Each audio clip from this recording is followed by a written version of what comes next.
Dan sekarang pemirsa kita akan menyaksikan sebuah motivasi yang akan disampaikan oleh seorang penulis buku The Seven Awareness yang juga seorang master trainer yang sudah berhasil memecahkan rekor muri dengan 18.000 peserta pada tahun 2009.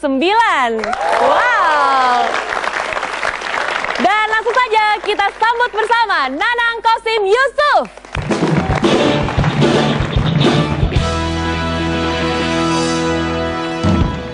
Apa kabar semuanya? Baik ya. Kalau saya biasa menjawab great atau luar biasa ya. Saya pernah ditanya oleh seorang teman, sukses itu apa sih sebenarnya? Dan saya menjawab bahwa sukses itu sederhana rahasianya. Rasanya sangat-sangat sederhana. Sukses itu adalah orang biasa tapi punya hati yang luar biasa. Itulah sukses. Jadi kalau kita punya wajah yang kurang menarik nggak masalah. Mas Busra, gue usah tersinggung ya. Ya, yang penting apa tadi? Hatinya luar biasa.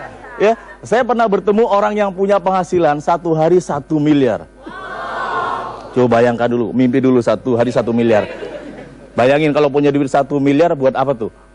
Ya, dan buat beli cendol. Satu hari 1 miliar. Dan orang ini kelas 6 aja nggak lulus. Ya, SD kelas 6 aja nggak lulus. Tapi hati dia luar biasa sekali. Pada saat orang memfitnah dia malah bilang, aduh, kamu nih dasar nggak sekolah tinggi. Dibilang, alhamdulillah, ya, cuman dia taunya 1. Padahal sifat saya ada 5 jelek saya, bener nggak?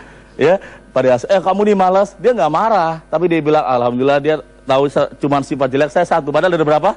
5. Ya senang terus ya. Dan saya bertemu banyak orang yang luar biasa di Indonesia. Mungkin teman-teman nih, adik-adik semua nih ya, yang masih rata-rata usianya kan 12 tahun ya. Ya. Ini kalau mulai hari ini kita tanamkan, yang penting hatinya luar biasa. Ketika orang bilang, kamu nih kayaknya nggak mungkin lah orang pendek sukses, nggak usah sakit hati, ya. Yang penting hatinya luar biasa, betul nggak? Ya, kamu nih kayak tampangnya tampang miskin, nggak usah sakit hati, bener? Ya, kamu nih tampangnya kayaknya punya banyak hutang, nggak usah sedih. Yang penting hatinya luar biasa. Kalau tadi saya disebutkan profil saya memecahkan rekor muri, betul, 2009 ada 18.000 orang di Istora Senayan, ya, dan itu menjadi satu momentum yang luar biasa, ya. Dan dulu saya adalah seorang marbot di masjid. Kalau dulu saya waktu kuliah membersihkan masjid, kemudian jadi marbot, kemudian tiap hari jaga sepatu. Selesai kuliah, teman-teman saya naruh, Nang, taruh sepatu ya. Saya bilang nggak apa-apa. Yang penting apa tadi? Apanya yang luar biasa? Hatinya, ya. Jadi nggak masalah, dan itu dalam Seven Awareness namanya 1 minute awareness, 1 menit yang mencerahkan. 1 minute awareness, 1 menit yang mencerahkan. Orang-orang sukses dia punya yang namanya 1 minute awareness, 1 menit yang mencerahkan. Dan pada saat kita menemukan OMA, istilahnya adalah 1 minute awareness, wajahnya tuh ada namanya aura kasih, betul nggak? Ya, ini jangan kelihatan aura kasihan ya. Ya, aura kasih itu selalu dilihat tuh asik gitu, aura kasih. Ada orang misalkan, ada orang punya hutang banyak, pada saat dia keluar ketemu orang, dia pasang auranya apa tadi? Kasih. Lu nggak punya hutang ya? Iya, amin ya. Karena dia auranya apa? Aura kasih. Jadi kalau teman-teman misalkan kita punya masalah, kemudian kita nggak bisa menghandle bahasa tubuh kita, wah itu bahaya sekali. Karena yang namanya bahagia dan sukses tergantung perasaan kita. Nih suatu hari ada satu kisah. Ada kakek nenek kaya raya naik mobil mewah dari Jakarta ke daerah Indramayu. Di sana itu ada pematang sawah daerah Indramayu. Kemudian dia berhenti pinggir jalan. Kemudian dia lihat ada kakek nenek di pinggir sawah lagi makan ikan asin pada siang hari. Kata nenek-nenek yang kaya bilang, kek, coba kita bahagia seperti kakek nenek itu ya. Sudah tua, makannya bareng, makan ikan asin, kayaknya bahagia deh. Kata orang kaya, ya. Kata kakek yang lagi makan ikan asin sama istrinya bilang, Nek, coba kita kayak orang itu ya. Naik mobil mewah, keliling kemana-mana, kita susah hidup kayak gini. Ya, jadi hidup itu tergantung perasaan kita saat ini. Kalau kita bisa mengendalikan perasaan kita bahagia hari ini, nggak ada satu orang pun yang bisa mengubah rasa Anda kecuali Anda.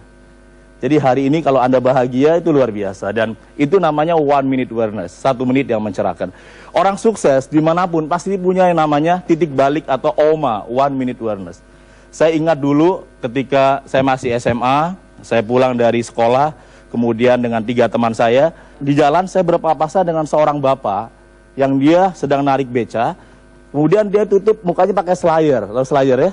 Kemudian teman saya bilang, Nang, itu bapak kamu ya? Dan saya bilang, iya. Waktu itu nggak ada perasaan malu, minder, atau nggak ada perasaan apapun. Tapi apa yang terjadi, sejak itu bapak saya nggak lagi narik beca. Dan malam pertama, kemudian dia ikat beca depan pohon rumah, di depan pohon rumah. Kemudian malam kedua juga, kemudian hari ketiga, hari keempat, sampai hari kelima nggak pernah narik beca lagi. Pada malam kelima selesai sholat isya, saya tanya kepada bapak saya, Pak, kok nggak narik beca lagi? Dia bilang ini, Bapak takut kamu malu punya bapak yang bekerja seperti ini. Dan itulah pertama kali saya berani memeluk ayah saya, sambil saya berkata, suatu hari nanti akan ada bintang yang bersinar di rumah ini, yaitu saya. Jadi sukses itu butuh momen itu, teman-teman. Bukan hanya ingin doang. Anda butuh yang namanya kondisi yang membuat Anda bilang, yes, no one can stop me. No one can stop you. Tidak ada satu orang pun yang bisa menghentikan Anda sukses. Dan itu butuh. Kalau Anda nggak punya itu, kita akan mudah nyerah oleh tantangan. Kalau kita nggak punya OMA, 1 minute wonders, kita akan mudah buat alasan. Karena dalam buku saya tulis bahwa orang gagal dengan orang sukses itu hanya bedanya di alasan doang. Orang gagal itu punya 1000 alasan, betul? Sementara orang sukses, dia hanya punya 1 alasan, yaitu nggak ada alasan. Ya, bener nggak? Jadi orang sukses itu berapa alasannya? 1 doang, yaitu nggak ada alasan. Ya, aduh saya pengen bisa menabung, tapi alasannya banyak. Maka hari ini berhentilah menjadi seorang profesor alasan. Dan tanamkan dalam hidup Anda bahwa sukses ya, saya hanya punya 1 alasan, yaitu nggak ada alasan. Dan kalau itu betul-betul dimiliki, maka saya yakin dan percaya sukses itu bukan hanya milik saya, kaya bukan hanya milik saya, ya, bahagia bukan milik saya, tapi juga milik Anda semua. Di bagian akhir saya ingin berbagi singkat bahwa ya 3S setelah kita menemukan OMA, 3S pertama adalah kuasai sikap yang positif, kedua lakukan sedekah, dan terakhir selalu afirmasi. Thank you. Mas sudah berbagi bersama kita pada malam hari ini. Hebat sekali ya. Ya, dan motivasi dari Mas Nako tadi menutup perjumpaan kita pada malam hari ini di NDC. Semoga semua yang sudah disampaikan bisa bermanfaat untuk kita semua dan kita bisa mengambil hikmahnya. Dan saksikan terus NDC Neo Democracy setiap hari Kamis malam jam 21.30 waktu Indonesia Barat. Dan follow kami di Twitter di @neo_democracy. Terima kasih, selamat malam dan sampai jumpa. Terima kasih sekali lagi.